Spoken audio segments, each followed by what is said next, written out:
siyasi cəhətdən kimsə deyək ki, onsuz da nəyisə qəbul eləmirsə, nə desən onu dinləməyəcək. Yəni bu bir qism adam var ki, o meyxana dinləyəcək, bir qism adam var ki, orada kimsə demək hansısa bir yüngül hərəkət eləyəcək, onu dalınca gedəcəkdir.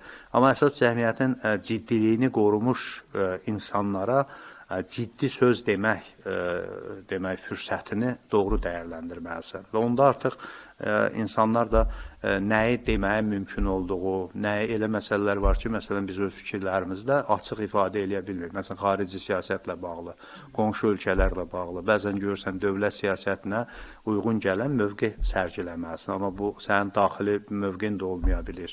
Amma dövləti də nəzərə alırsan. Dövlət maraqlarından çıxış etmək lazım gəlir. Əlbəttə, dövlət marağından çıxış edirsən. Bəzən elə olur ki, cəmiyyətin ümumi maraqlarına, cəmiyyətin ümumi yaşam tərzinə, toyuna, yasına qarşı hansısa bunun bir deyək ki, cəhalət, xurafat elementlərinə qarşı açıq fikir sözü. Başa düşürsən ki, bunun bir xeyli adam narazı qalacaq. Amma sən cəmiyyətin maariflənməsi üçün, gələcəyi üçün faydalı hesab elədiyində deməkdən çəkinməməlisən. Əsas prinsip budur.